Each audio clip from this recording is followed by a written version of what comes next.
kapayapaan. Magandang araw po sa inyong lahat, mga kapatid sa pananampalataya sa buong Pilipinas at sa buong mundo. Naririto na naman po kami, ang Kingdom of Heaven and the Holy Nations of God, para sa isa na namang pagayag na aming pong pastor, ang tunay na sugo ng Diyos sa ating kapanahunan ngayon na pinagkaloob ng ating Panginoong Diyos ng ayon sa kanyang kalooban. Nakakandili sa atin ang ating mga kaalaman at tunawa tungkol sa mga bagay-bagay at nangyayari sa ating kapanahunan ngayon. Mga hiwaga, talinghaga at misteryo ng ating banal na kasulatan. Lahat po yan ay isasaysay ng ating pong pastor. Ang may pakinig ay makinig sa sinasabi ng tunay na sugo ng Diyos sa ating kapanahunan ngayon. Narito po si Pastor Leonides.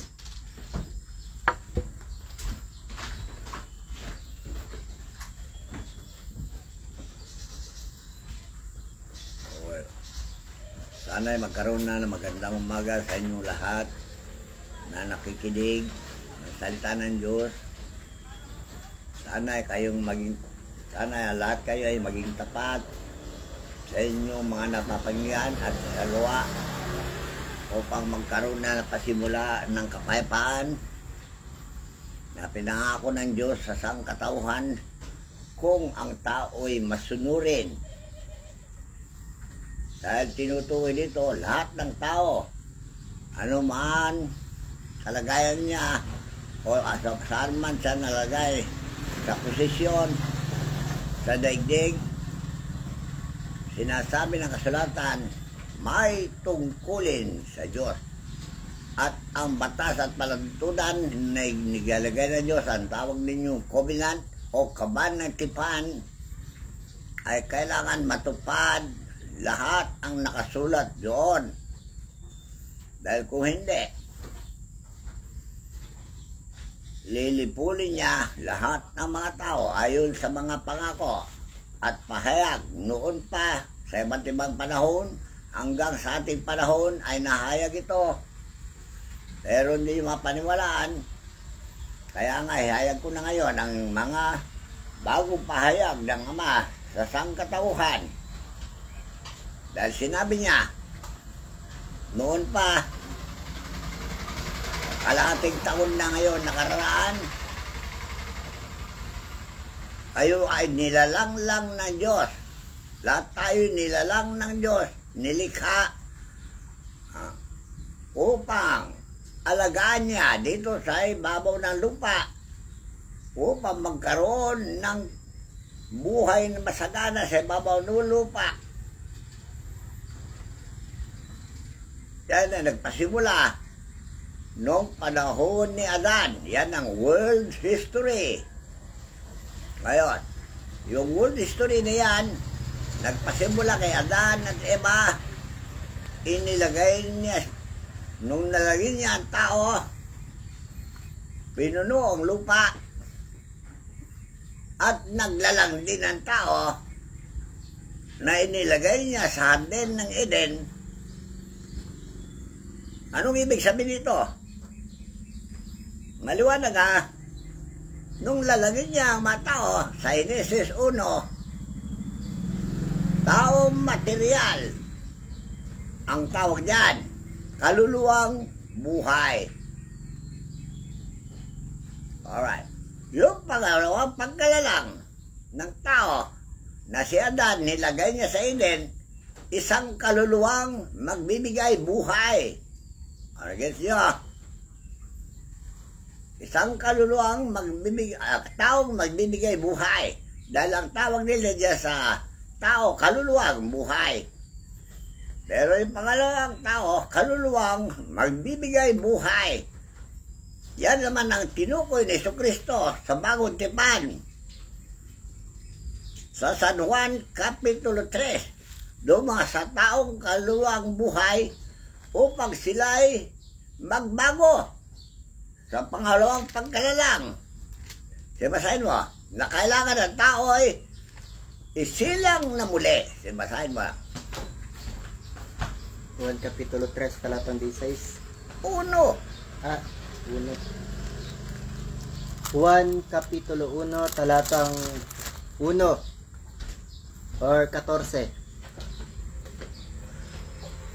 Pisan mo sa 1. Nang pasimula, siya ang berbo. At ang Hindi. berbo... San Juan Kapitulo 3:1. Ay, sorry po, pasensya na. May isang lalaki nga sa mga Fariseo na nagngangalang Nicodemo, isang pinuno ng mga Hudyo. Ito rin ay naparaon sa kanya ng gabi, at sa kanya nagsabi, Rabbi, nalalaman namin ikaw ay isang guro na nagbuhat sa Diyos, sapagkat walang makagagawa ng mga tanda na iyong ginagawa, maliban akong sumasa kanyang Diyos. Sumagot si Jesus at sa kanya sinabi, katotohanan sinasabi ko sa iyo, maliban na ang tao'y ipanganak na muli, ay hindi siya makakakita ng kaharian ng Diyos. Alright. Ayan ang sinabi ni Jesus. Dahil unang paglalang na tao, si Adan at Eva, sino kausap ng Diyos nung sabi niya, lalangin natin ang tao sa ating wagis at kalarawan sa Henesis 1:26. At sinabi ng Diyos, lalangin natin ang tao sa ating larawan ayon sa ating wangis, at magkaroon sila ng kapangyarihan sa mga isda sa dagat, at sa mga ibon sa impapawid, at sa mga hayop, at sa buong lupa. Alright. Di yan ang pangalawang paglalang na plinano ng Diyos. Dahil doon sa Henesis, Kapitulo 1, nilalang na ang Diyos. Basahin Tao. na. Nilalang ang tao. Hindi. Para malaman nila kayong unang paglalang at pangalawang paglalang. Dahil mahiwaga ito. Hindi maintindihan ng tao. Nilalang ng Diyos ang sanlibutan. Henesis Kapitulo 1. Nang pasimula ay nilikha ng Diyos ang langit at ang lupa. At ang lupa ay walang anyo at walang laman. Alright. Ayan na ang hiwaga. Langit at lupa. Mahiwaga ito. Kahit intindi nyo mabuti. Para hindi kayo mga ligaw-ligaw. Nilalangan Diyos ang Espiritu. Yung langit. Yan nakaugan. Langit. At ang lupa. Itong lupa ay yung katawan na gagamitin niyong tagalangit na kaluluwa. Sa makatuwid po pala ay katawang lupa at espiritu. Yes, ng tao. yan ang nilalang ng Diyos. At ito rin mo buwasa. At ang lupa ay walang anyo at walang laman. At ang kadiliman ay sumasaibabaw ng kalaliman. O, nagets nyo? Ang lupa Ang tao. na yan na sinaniban niyong tagalangit, walang laman ng utak, walang karunungan, Walang kaalaman. walang kaalaman. Kaya naghari ang kadiliman sa kanya. Naghari ang kasamaan. Naghari ng kasamaan sa kanila dahil wala silang Espiritu. walang laman. Ibig sabihin, walang laman ng utak, walang karunungan, Walang kabanalan. walang kamanalan siguro. Dahil yan, walang laman eh. Anong klaseng laman ng utak? Yung hindi marunong magbulay-bulay ng mabuti at masama. Ibig sabihin, parang asal hayop. Asal hayop talaga. Kahit nakapagkapayak, sinakangan niya, inaaway niya. Yan, ang mga hayop. Mag-aaway-away sila. So, maliwanag ha. Ito rin bumasa. Sa dos. At ang kadiliman ay sumasaibabaw ng kalaliman. At ang Espiritu ng Diyos ay sumasaibabaw ng tubig. O, kita niya. Ano nangyari? Sumasaibabaw ang kalaliman ng kadiliman. Ibig sabihin, sukdulan ng kasamaan na siyang nangyayari ngayon sa ating kapanahunan. Dahil hindi sila marunong gumalang sa Diyos, hindi marunong rumespeto sa Diyos na kanilang Ama at lumalang sa kanila. Walang utang na loob. Kaya nangibabaw ang kadiliman, ibig sabihin, naghari sa sangkatauhan ang kadiliman. O, maliwanag ka. Kaya sa paghari ng kadiliman, nagpapatayan sila. Hindi sila nag-iibigan dahil walang laman ng utak. Ang laman ng utak na ay utak hayop, hindi tao. Dahil 4 ang kategorya na itinuro sa akin ng Diyos ng tao. Unang-una, animal being. Kita na, human being. Itong human being, kakaiba ang utak doon sa animal. Yes, yun. O ngayon, ang pagsampa ng isa pang kategorya ng buhay ng tao, kategori, level, kung sinasabi ninyo, ang task, spiritual being. Yes, yun. Yan ang tinutukoy ng Biblia doon sa San Juan Capitulo 3 na kailangan kang sumilang na muli. Yes, yun. So, lahat tayo ngayon sa ating kapanahoran, dahil kailangan sumilang tayo muli, dahil sukdulan na ang kasamaan, at ang sukdulan na kasamaan na yan ay pinarusahan ng Diyos ang sangkatauhan sa mamagitan ng mga salot, dilubyo, bagyo, lindol, baha, mga sakit na hindi mapapagaling. Yan ang naglipa na, naghari sa sangkatauhan dahil ang tao ay human being nga. Pero kulang pa sa kaalaman ang mga human being.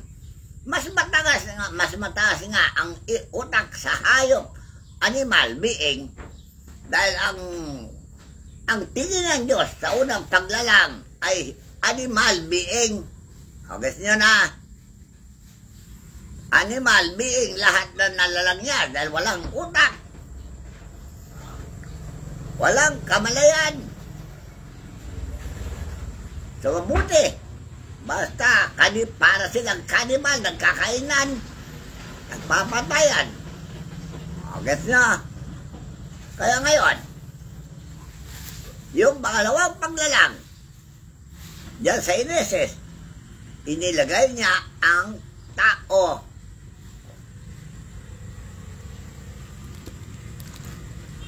Sa Eden, na tinawag niya ay Adan. Ito ngayon yung tinatawag na human being at sumampa sa spiritual being dahil kinakausap niya ang Diyos, nakakausap niya ang Diyos. Yan ang tinatawag na spiritual being. Nakakausap niya ang Diyos at narinig niya, tinignan Diyos at siya'y sinusubaybayan ng Diyos. O, naintindihan nyo? Yan ang pangalawang paglalang na siya ngayon yung tinutukoy natin sa Bagong Tipan na kailangan ikaw ay sumilang na muli. Di ba? Ito lumabasa sa Bagong Tipan, San Juan. Bakit? Dahil ito si Nicodemo, mayroon ng isip na human being. Alam na niya ang masama at mabuti, o nakikilala niya ang masama sa mabuti. Alam na niya hiwalay ang masama sa mabuti at nakikilala niya ang taong gumagawa ng mabubuti na siyang si Jesus, nakaharap niya. Kaya pag-usap nila, alam mo, sinabi ni Nicodemo, Guru, alam ko na ikaw ay, ulitin mo ngayon, ikaw ay guro nang galing sa Diyos. Ito rin ay naparoon sa kanya ng gabi at sa kanya nagsabi, Rabbi, nalalaman namin ikaw ay isang guro na nagbuhat sa Diyos, sapagkat walang makagagawa ng mga tanda na iyong ginagawa, maliban na kung sumasa kanya ang Diyos. So, diyan nagtaka si Jesus. Bakit alam na niya itong mga bagay na ito ni Nicodemo? kakaiba siya sa ibang taong kausap niya. O, guess nyo na.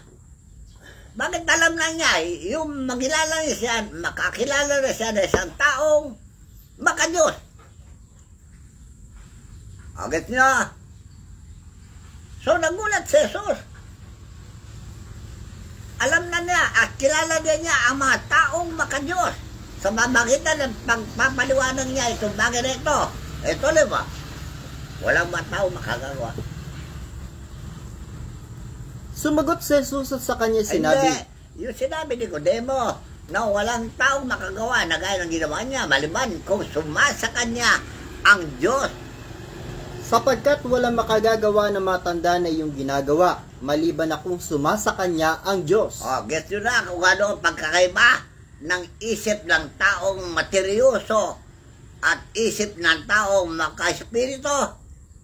Nakilala ni Jesus na siya tao ng makaespirito dahil walang makakalam na ganito kung hindi nagbago ang isip niya.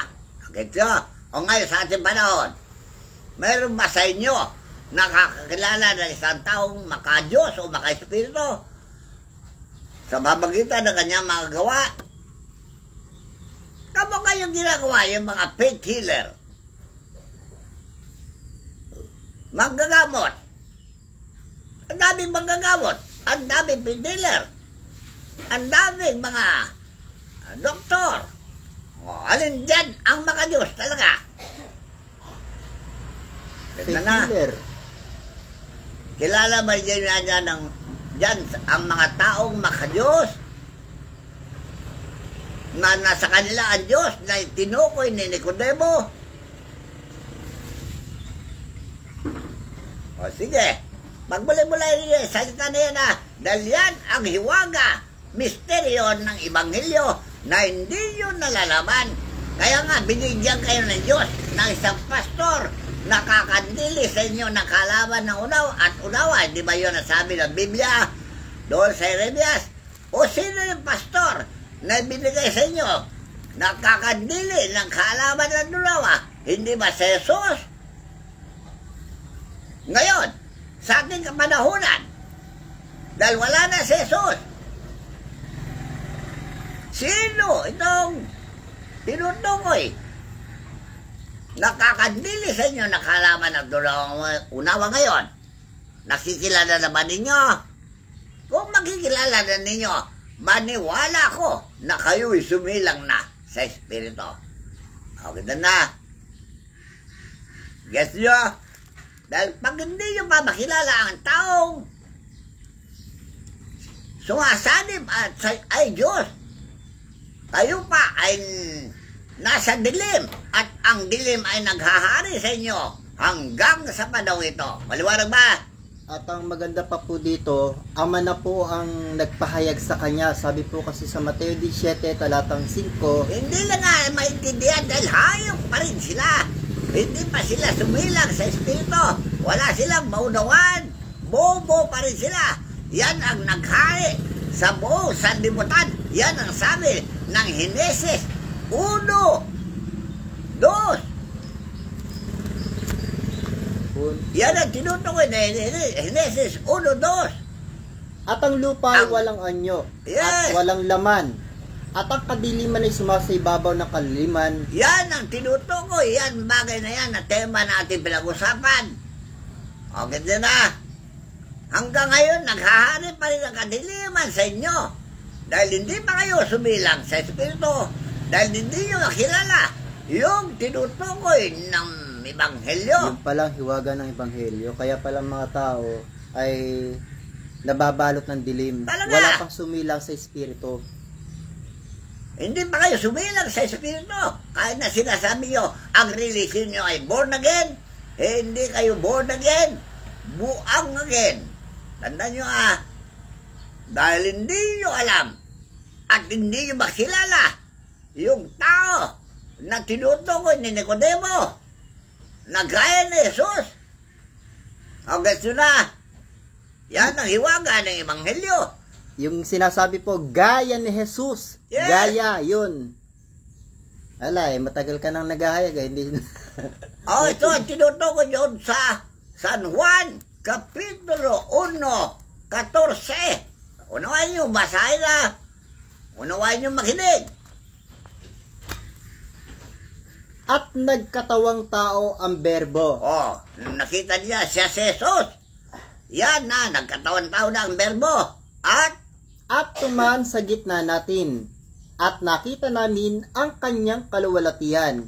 Kaluwalhatian, gaya ng sabugtong ng Ama na puspos ng biyaya at katotohanan. Oh, yan ang kumambyong salita na hindi ninyo naintindihan pandaw-nawan. Sumilang na yung berbo. Siya na si Jesus, binabasa ninyo. Sa panahon natin, nakita na naman nila ang isang tao, gaya. Yung bugtong na anak. O, gets nyo na. Unawain nyo, kumpletuhin mo basa para maintindihan nila. Gaya ng bugtong anak, puspos ng biyaya at katotohanan. So, ano ibig sabihin dito? Dalawang klase na, tinutukoy niya ng dalawang bagay na. Yung original at yung kawangis. Gets nyo? Basahin mo ulit. At nagkatawang tao ang berbo at tumahan sa gitna natin. At nakita namin ang kanyang kaluwalhatian. Kaluwalhatian, gaya ng sabugtong ng Ama na puspos ng biyaya at katotohanan. Oh, mayroon pa sila nakita na kagaya niya. Nagets nyo na? Kagaya ng bugtong na Ama. Kailan? O maaari sa ating kapanahunan. Nakita nila na kawangis ang bugtong na Ama. Puspos na biyaya at katotohanan. Kaya nga, sinabi ni Nicodemo sa kanyang pananalita, walang tao makagagawa na yung ginawa maliban kung ang Diyos ay nasa kanya. So, sino ang taong kinarunan ng Diyos noong panahon niya? Hindi ba si Jesus? Ipiniliwanag na yan San Juan 14:10 at saka 11. Basahin mo. Hindi ka baga nananampalataya na ako'y nasa Ama at ang Ama ay nasa akin? Ang mga salitang aking sinasabi sa inyo, hindi ko sinasalita sa aking sarili. Alright. Hindi pa sinabi na Jesus yan, ay naniwala na si Nicodemo. Nakita na. Hindi pa binanggit ni Jesus yan. Naniwala na si Nicodemo na ang Diyos ay nasa kanya. O, nakita nyo na. Bago inayag ni Jesus yung salitang yan, alam na ni Nicodemo, ang Diyos ay nasa kanya. So, anong meaning ang born again? Yan si Nicodemo, ang taong born again, kauna-una ang born again. Dahil nakilala niya ang taong kinaroonan ng Diyos. Gets nyo? Ngayon, sa panahon natin, kayo mga born again, relihiyoso ba tao? Alam ba ninyo ngayon? Kilala ba ninyo ngayon ang taong kawangis, yung bugtong na anak? Wait lang, wala. Alright. O, nakita na.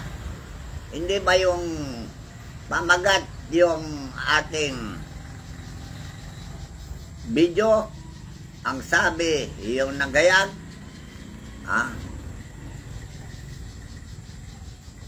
ipakikilala ang hiwaga ng kasulatan. Sasaysayin ng sugo ang hiwaga ng kasulatan. Hindi ba yun ang sinabi niya? Oh. Ito ngayon, sinasabi ko sa inyo, hindi ba mahiwaga? Na hindi nyo makikilala ang taong kinaroonan ng Diyos. Mahiwaga yan. Noong panahon ni Jesus, si Nicodemo ang unang tao nakakilala sa taong kinaroonan ng Diyos na tinutukoy ni Jesus sa San Juan 14:21. 14:10. Ulitin ko pa. Hindi ka baga nananampalataya na ako'y nasa Ama at ang Ama ay nasa akin? Ang mga salitang aking sinasabi sa inyo, hindi ko sinasalita sa aking sarili, kundi ang Ama na tumataan sa akin ay gumagawa ng kanyang mga O gawa. ano ba kasing ginagawa ng Ama nung panahon niya? Di ba manggagamot siya, nangangaral sa pamagitan ni Moises? Nung panahon ni Jesus, nanggagamot siya, nangangaral sa utos ng Espiritu. Nakausap-usap ni Moses noong unang panahon. Okay, yun na. Ngayon, sa ating kapanahonan, sino ang taong nakakausap niya Diyos? Nag-gets yun na? Nakilala naman ninyo ang taong nakakausap niya Diyos at nakilala niya ang Diyos at ang Diyos ay nasa kanya? Hindi. Tayo na paniwalaan. Oh, maiwaga ito Ngayon, itong bagay na sinasabi ko sa inyo, yan ang hiwaga ng Biblia. Yung pagbabago ng panahon na tinutukoy ni Daniel. Na ang Diyos ay mabago niya ang takbo ng panahon.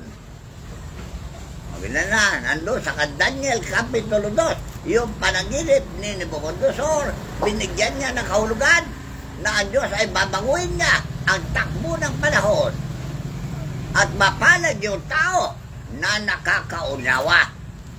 Okay, yun na. Ganda sa Genesis Kapitulo 1, ang tao, masama talaga ng panahon na yan, pagkalalang, naghari ang dilim, wala silang laman ng utak. Pero may Diyos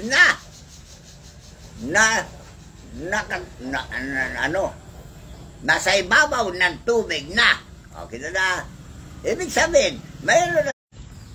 Pero natungkol dyan sa pangalawang Wait lang, may tumatawag. Teka lang. Ayan na, okay na. Alright.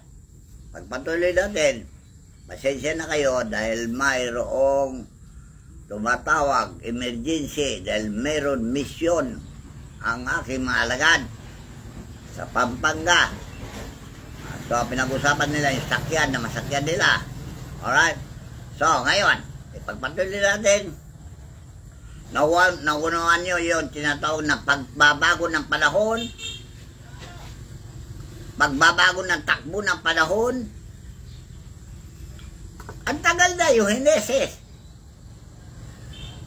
Doon pa lang sa bagong tipan ng tuklasan ng pagbabago ng panahon. Diba? Yung pagsilang na muli na nakita ng Diyos kay Nicodemo at lumabas sa bibig ni Jesus dahil ang Ama ay nasa kay Jesus sa panahon yun. Kaya yung Ama rin na lumalang ng tao, siya ang kausap ni Nicodemo sa pamagitan ng salitang ito. Oh, basahin mo ulit. Yung sinabi ni Jesus, katotohanan ng sinasabi ko sa inyo. Maliban, katotohanan ng sinasabi ko sa inyo, maliban ng tao ay isilang na muli, ay hindi siya makakakita Ng kaharian ng Diyos. O, ano ang kahulugan nito? Ano ang kaharian ng Diyos? Isang taong kinaroonan ng Diyos. Yan ang kaharian ng Diyos. Nasa si Jesus. Makita na. Kaya tuwing magsalita si Jesus, binibigyan niya ang babala ng mga tao na ang kaharian ng langit ay malapit na. Alam niyo, malapit na. Dumating na. Pero hindi makilala. Ang salitang malapit na ninyo makilala. Dumating na nga po, ayaw naman tanggapin. Hindi naman makilala. O, get yun na. Yun po kasi sinabi ng Panginoon Jesucristo na hindi talaga nila tatanggapin. Talaga, walang makakilala. Kahit na yung pangalawang mga aliw, walang makakilala. Nandun sa Juan 14:15, 16. Kung ako yun yung iniibigay, tutuparin ninyo ang aking mga utos. At ako'y dadalangin sa Ama. At kayo bibigyan niya ng ibang mang-aaliw upang siyang sumainyo magpakailanman. Ibig sabihin, hindi siya, kundi yung iba. May kasunod. Yun, napakaliwanag po niyan. Dahil yung unang maaliw, nahiyag na doon sa 15:26 ng San Juan. Datapwat ang mga aliw sa makatibagayang Espiritu Santo na susugoy ng Ama sa aking pangalan. Siya ang magtuturo sa inyo ng lahat ng mga bagay at magpapaalaala ng lahat na sa inyo aking sinabi. Yan ang inilagay niya sa kanyang iglesia, yung Espiritu Santo, Holy Spirit. Okay. Yung mga aliw ng pangalawa, hindi Holy Spirit. Tandaan nyo Espiritu ng katotohanan. Ito ba sa 15:26? Datapwat pagparito ng mga aliw. Sandali. Nayag mo na sa 15:26 yung tinutukoy ko, yung 14:16. 14:16. Basahin mo para hindi magulo. At ako'y dadalangin sa Ama at kayo bibigyan niya ng ibang mang-aaliw upang siyang sumainyo magpakailanman. Sa magaling.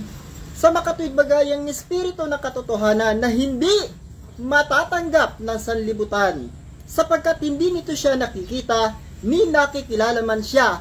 Siya'y nakikilala ninyo sapagkat siya'y tumataan sa inyo at sasa inyo. Nakita niyo na. Yung Espiritu Santo at Espiritu ng katotohanan ay magkaiba. Pero parehong sugo yan na mga aliw. Nakita na. Kayo po dito sa 15:26. Siya pa rin yung Espiritu. Sige, basahin mo. Datapwat pagparito ng mga aliw na aking susuguin sa inyo mula sa Ama, sa makatwidbagayang Espiritu ng katotohanan na nagbubuhat sa Ama, ay siyang magpapatotoo sa akin. Kaya pala araw-araw tayo nagpapatotoo, wala pa rin pinaniwalaan. Dahil yan nagpapatuloy yan. Yan ang saksi ni Jesus. Saksi ng Diyos yan. Yan ang tinatawag na star witness. Kagaya ni Jesus, star witness ng Ama. Matapat na saksi ng Diyos na nakita niya ang Diyos at ang Diyos ay sumasa kanya. Kaya, pinatutuhanan niya. Pero ang tao, hindi matatanggap ang patutuo niya. Doon sa San Juan 14:11. Okay na. Magsisampalataya kay sa akin na ako'y nasa Ama, at ang Ama ay nasa akin. Yan ang tao. Nung panahon niya, hindi lang pinanawalan na ang Diyos ay nasa kanya. Ano sabi niya ba tao? May demonyo siya. Di ba? San Juan, ano ba yun? Matthew o San Juan 8? Ito po, San Juan Kapitulo 8, talatang 48. Alright. Nagsisagot ang mga Hudyo at sa kanya'y sinabi, hindi ba magaling ang aming pagkasabi na ikaw ay isang Samaritano at mayroon kang demonyo? Wala nakakilala sa kanya. Magpahanggang ngayon, wala pa rin makakilala. History repeat itself. Kahit na ngayon, walang nakakilala sa taong kinaroonan ng Diyos. Pinagbintangan nila na may demonyo pa rin. Pareho lang. Sinasabi naman po sa atin, panibago na naman kayo mga Kibuloy, panibago na naman kayo mga Suryano, panibago na naman kayo Manalo. Kaya nga, wala pa laman ng utak talaga. Wala pang utak, hindi pa sila sumilang na muli. Ang hindi po kasi nila alam, sa dinami-dami ng naglabas ang mga peke, lumabas na po yung tunay. Hindi pa rin nila makilala dahil walang laman ng utak. Kaya nga po hindi ako nagbabanggit lang ng sugo lang. Ang binabanggit ko po, tunay na sugo. Kasi lumabas na po talaga yung tunay na sugo. Hindi nila makilala dahil bulag sila. Taga-akay na bulag. Maliwanag yung sinasabi ni Jesus na mga taga-akay na bulag. Wala po pala silang pinagkaiba kay Satanas. Huwag niyong paniwalaan sila. Talaga. Kaya yung Biblia niya, buhay na buhay. At nagaganap ngayon sa ating panahon dahil kami, kagaya na sinabi ni Pablo, lumalakad kami ayon sa sulat na nakasulat tungkol sa amin. Kaya po pala napakaiwaga ng Biblia kasi ang Diyos naglagay ng tagapagligtas. Ngayon si Satanas naman naglagay ng tagabulong. Huwag kayong maniwala sa kanila. Huwag kayong maniwala sa kanila. Naulit lang yung panahon, pero iba na ang pagkakaganap. Pero dahil tao ay bulag sa Biblia, walang maunawaan. Hindi po sinabi ng Apostol San Pablo ng ang mga tao ay sadyang binulag ng Diyos ng sanlibutan upang sa kanila huwag sumilang ang hiwaga ng Ebanghelyo. Talaga, basahin mo. Dahil yan ang patutuo ng mga saksi. Unang Korinto, Kapitulo 4. Ay, ikalawang Korinto. Ito po, ikalawang Korinto, Kapitulo 4, talatang 4. Na binulag ng Diyos ng sanlibutan ito ang mga pag-iisip ng mga hindi nagsisipananampalataya. Ayan ang tinutukoy doon sa Henesis Kapitulo 1. Ang dilim ay naghari sa mga taong walang Diyos doon sa Henesis. At ang kasamaan ay sugdulan. Kaya po pala sabi niya, upang sa kanila'y huwag sumilang ang kaliwanagan ng Ebanghelyo ng kaluwalhatian ni Kristo. Kasi madilim ang kanilang isip. Sa Opo. Henesis. Na Ngayon, sa panahon natin, madilim pa rin ang inyong isip dahil hindi nagliwanag sa inyo. May bumulag po kasi. Ay, maliwanag. Satanas. Ni Satanas bumubulag sa inyo. Kaya ang Diyos ninyo ay Satanas. Kaya po napakaliwanag ang sinabi ng Apostol San Pablo na binulag ng Diyos ng sanglibutan. Ang Diyos po ng sanglibutan si Satanas. Talaga. Ang nagets nyo na ang hiwagan ng Ebanghelyo. Kayo mga pastor na nagsasalita sa Ebanghelyo, hindi naman kayo kasi pinahiran ng Diyos para ipangaral ng Ebanghelyo Nakikialam kasi kayo. Ito po kasi sinabi ng Apostol San Pablo rin sa lahat ng mga nangangaral. At sabi po ni Apostol San Pablo, Roma Kapitulo 10, talatang 15, at paano silang magsisipangaral kung hindi naman sila mga isinugo? Kito na. Mga sugo lang ng Diyos ang nakakalam ng hiwaga ng Diyos. Dahil nasa kanila po kasi yung karunungan ng ating Panginoong Diyos. Gaya ni Jesus, siya lang ang sugo ng Diyos ng panahon nila at siya ang nagbukas ng kaunawaan sa kanila. Pero hindi pa rin siya pinaniwalaan. Pero yung naniwala sa kanya, naligtas sila lahat. Tanda nyo yung naniwala, na impyerno lahat yan. Tanda At nyo. ang maganda po nito, yung mga naniniwala sa pastor ngayon, pinagkalooban na po silang maging mga anak ng Diyos at nagkaroon din po sila ng mga biyaya at kapangyarihan. Talaga, yung nakaraan na istorya ni Jesus, sa panahon natin, magaganap muli ang hiwaga ng Ebanghelyo. Kaya nga sinasaysay ko na ngayon, nakikilala ba ninyo ngayon ang taong kinaroon ng Diyos? Gaya ni Jesus nung panahon niya. Okay. Kung di pa nyo nakikilala, bulag pa rin kayo at naghahari sa inyo ang kadiliman. Paano mahawi ang dilim na yan? Kundi kayo kailangan sumilang na muli na sinasabi ni Jesus para makapasok kayo sa Kaharian Langit. Pagpatuloy mo, yung San Juan Kapitulo 3, na kailangan kayo sumilang ulit para makapasok na kayo sa Kaharian Langit. Kung saan naroon yung pastor, doon lahat ng tao. Dahil yun din ang sinabi niya nung panahon niya, San Juan 17, kung saan ako naroon, Sila naman naman kasama ko. doon. O gayon din ang hiling yung pastor sa panahon natin. Kung saan siya naroon, doon kayo lahat. Pareho lang. Ito po, sinabi sa kanya ni Nicodemo, paano may papanganak ang tao kung siya matanda na? O kita na.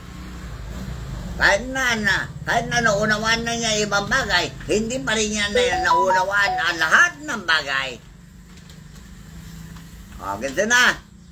Yung pagsilang na muli, yun ang hindi na maintindihan. Pero naintindihan na niya yung ginagawa ni Jesus na ang Diyos ay nasa kanya. Pero yung pagsilang na muli, hindi pa rin niya maintindihan. Ang hindi po kasi lang maintindihan, matalino po si Nicodemo, pero si Nicodemo po ay nagpakumbaba sa taong nalalaman niyang mas matalino sa kanya at mas marunong sa kanya. Talaga. Alam niyo si Nicodemo, Nasana, membro ng gobyerno yan. nasana po ganun din yung mga tao na kapag naalaman nila na mas matalino yung tao nagtuturo na yung kaysa sa kanila, magpakumbaba na rin sila. O, guess yun na. Ngayon, paano ang pagsilang na muli? Sabi ni Nicodemo, makapasok ba ako doon sa puerto ng aking ina? Laki-laki ko to, di baka nang biyak. Parang Ayaw, gano'n. mawawasak yun. Mawawasak ng puerto, nanay ko, ingot. Parang gano'n. Ito po, makapapasok baga siyang bilang ikalawa sa tiyan ng kanyang ina at ipanganak? O, kita na.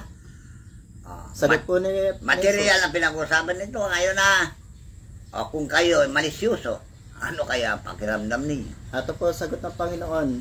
Sumagot si Jesus, katotohanang sinasabi ko sa iyo, maliban na ang tao ipanganak ng tubig at ng espiritu, ay hindi siya makakapasok sa kaharian ng Diyos. O, kita na. Ano yung tubig at espiritu? Yan tinutukoy na binyag Bautismo. na binigay ng Diyos kay Jesus na pinag-usapan doon sa binyag na yan. Eh ano po ba yung binyag na dapat nilang matatamuhin? Yung pagbuhos ng espiritu, yan ang binyag. Eh sa tubig po. Tubig, mga aral, tubig. Yan ang binyag. Ebanghelyo ay binyag. Ibig sabihin po pala ng tubig, yung ginawa po pala ng binyag, minaterial nila yung tubig. Talaga? Niluluglog nila, nilulo nila sa ilog. Yung Tsaka- ebanghelyo, kalakip ang Espiritu Santo na magtuturo. Yan ang tunay na binyag para mabago ka. Ayan po, nahayag na yung mga hindi nyo maunawaan. Na si Jesus din ang nag-utos sa mga Espiritu na ibuhos nila ang kanilang sarili sa tao. Okay na. Maraming Espiritu. Nakikita ng aking mga medium, nagliliparan sa ere, naghanap ng masisinungan o mapapasukan tao. Kaya, ang sabi ng Diyos sa kanyang pangako, ako'y tumutuktok sa mga pintuan. Sino man magbukas ng pinto, ako'y papasok sa kanya. Okay na. Paano makapasok ang Espiritu sa inyo? Hindi naman niyo paniniwalaan ang Espiritu na tinutukoy na ibubuhos. Oh, ibubuhos ba ang Espiritu? Tawagis lang ng tubig, ibubuhos. Pero yun tunay na tubig. Espiritual na tubig. Ang Espiritu at ang Espiritu rin. Siya ang maglilinis sa inyong pagkatao. So napakamali po pala ng ginagawa nila, nilulunod nila sa mga ilog, dagat, swimming pool. Wala nga ang laman ng utak. Ayan po, napakaliwanag. Maling-mali daw po ginagawa niyong pagbautismo. Maliwanag sinabi yung Henesis, Kapitulo 1, ang taong nilalang niyang ay tinatawag na kaluluwang buhay. Ang tawag dyan ay kaluluwang buhay. Walang utak, walang laman ng utak. At ang kasamaan ay sukdulan, ang kadiliman ay sukdulan. Ibig sabihin, talabak ang kasamaan. Dahil walang laman ang mga utak. Mga bobo. Yan ang sinasabi ni Pablo. Mangmang na mga Pilipino. Ang Kaya- sabi naman ng Solomon, musmus. Kaya po pala sinabi ni Apostol San Pablo, paano sila nakakapangaral, hindi naman sila sinugo. Kasi hindi po nila naunawan at naintindihan yung Talaga? banal na kasulatan. Kaya niligaw-ligaw nila mga tao eh. Pinuno po kasi ng hiwaga, talinghaga at misteryo. Kaya po yung mga salita na yan, hindi nyo maunawan. May mga kahulugan po yung spiritual. Kaya nangaligaw ang mga tao nga eh. Dahil sa kagagawan yung mga tao walang utak. Walang laman ng utak na tinutukoy sa Henesis.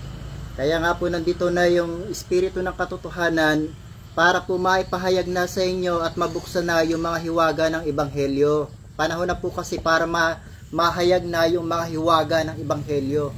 Alright, ngayon, hanapin nyo na ng Diyos para ang Diyos ay papasok na sa inyo. Yan ang sinasabi. Ako'y nakatayo sa pintuan. Asang pintuan? yung pintuan ng kaharian ng langit ay bukas para sa inyo. Kita na. Eh, kung papasok po sila, Kung papasok kayo, kung hindi kayo papasok, paano kayo mababautismohan at mababago? Dahil sa inyong mga relihiyon, hindi naman kayo nagbago.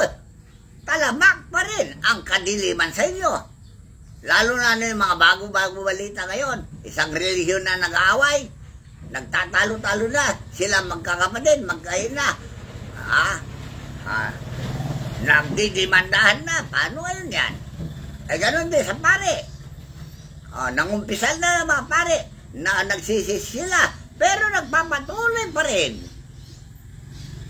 Yung kadiliman. Alam niyo kadiliman, kasamahan.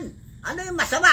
Pag nanakaw, panunulisan, pag-i-scam, pabababae, palalalaki, pandarambong, panjijekwat na magaling ng kapwa.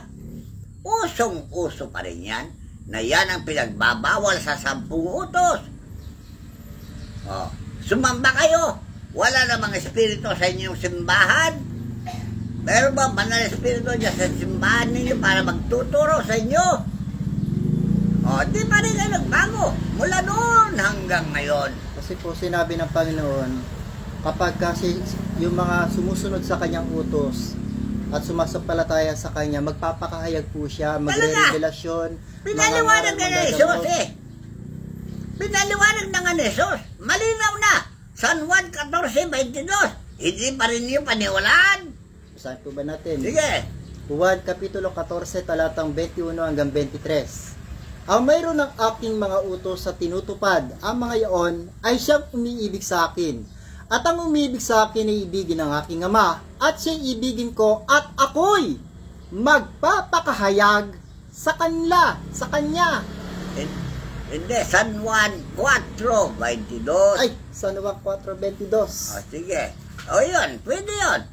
Kapag kayo nandito, bababa ang Espiritu Santo sa kanyang luklukan na tinutukoy ni Haring David sa 99:5 ng awit.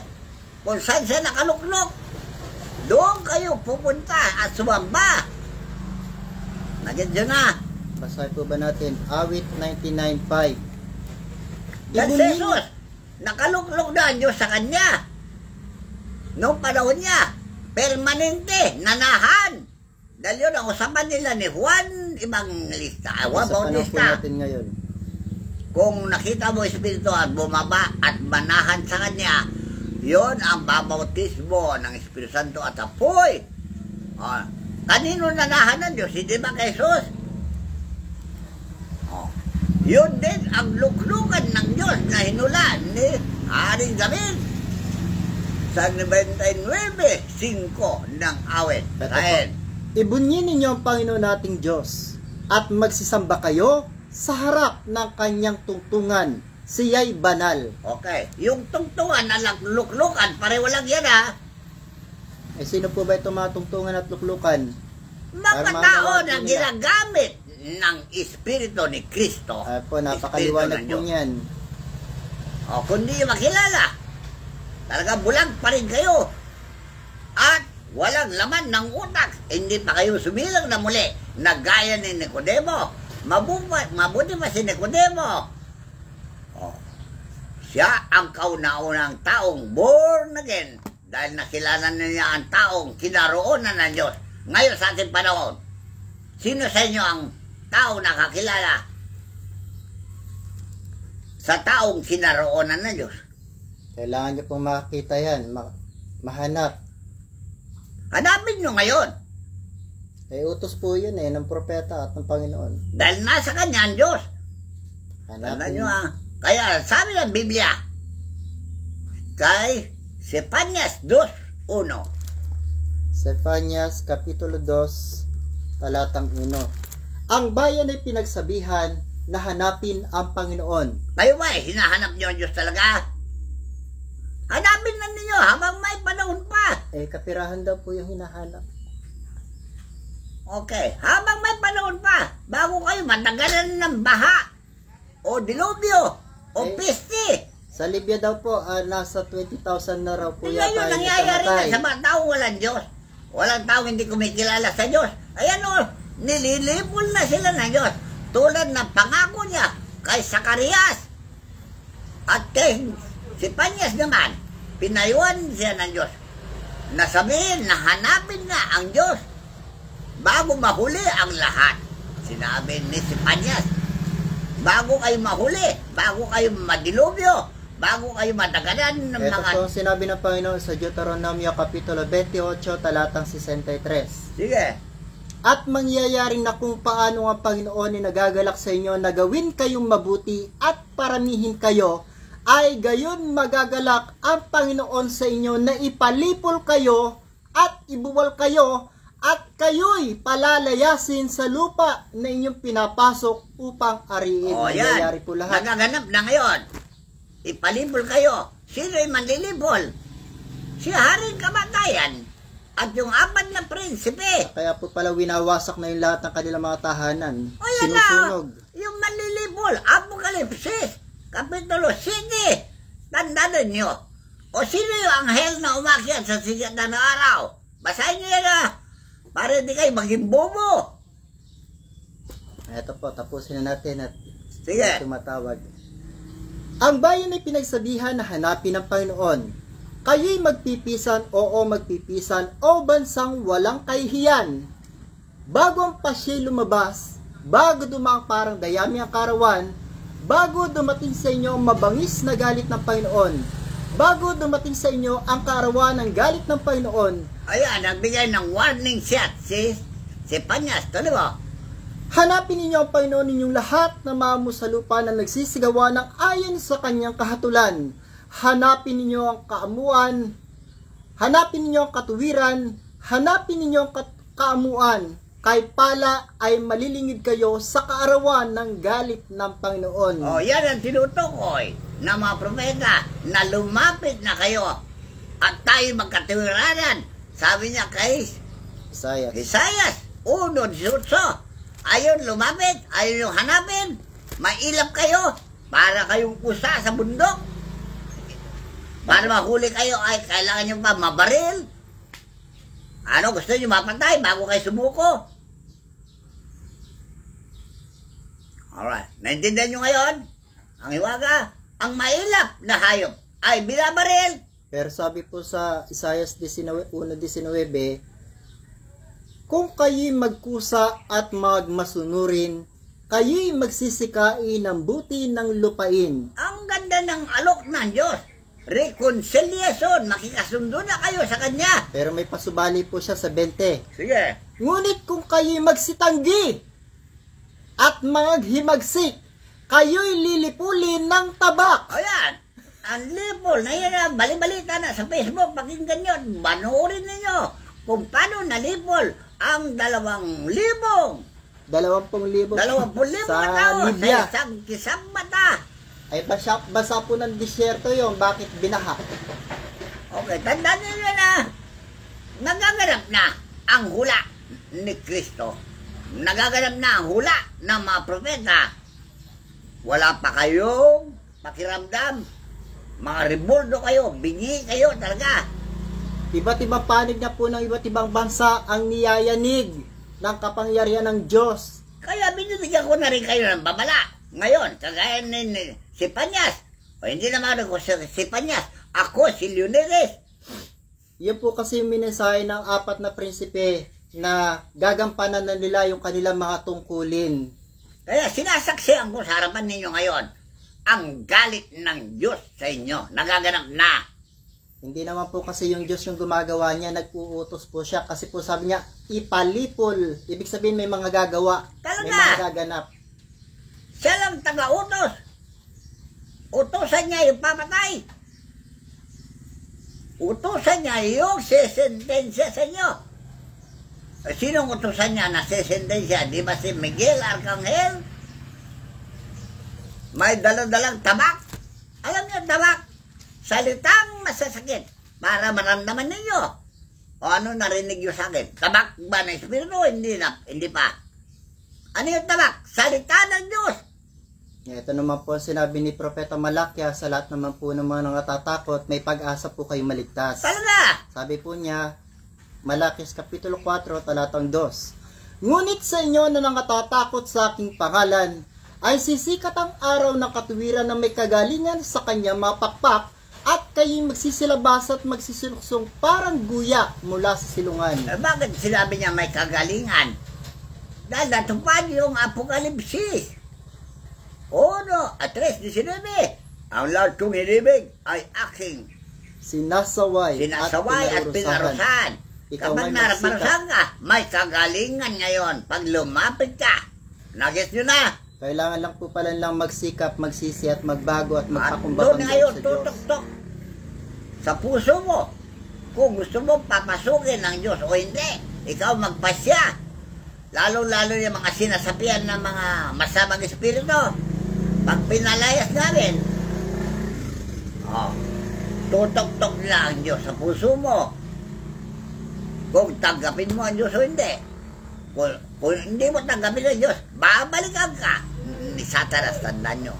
Babalikan ka ang masamang espiritu. Yan ang sinabi ni Jesus sa kanyang pangangaral, dahil alam niya ang hiwagan ng buhay. Alright? Ngayon, sa panahon natin, yun din ang sasabihin ko sa inyo, dahil alam ko ang hiwagaan ng buhay at anong nagaganap sa sangkatauhan. Alright? Dito na lang. Marami pa ako sasabihin sa inyo, pero hanggang dito lang. Dahil nagaganap na sa ating panahon ang paglipol, matakot na kayo. Yun ang sinabi ng Espiritu Linggo. Hindi ba kayo nababagabag sa nagaganap sa panahon ninyo ngayon, sa kasalukuyan? Nagkakamatay ng mga tao. Nagkakamatay ng tao. Kayo naman ay nagtatanggo pa dyan sa mga party-party na yan, birthday-birthday na yan. Mamaya, kayo na pisti yan. Iyakan kayo. Ang masakit po dito, sa mga tao po na napinsala po ng mga bagyo at mga dilubyo, lumalaganap daw po yung kagutom. Talaga!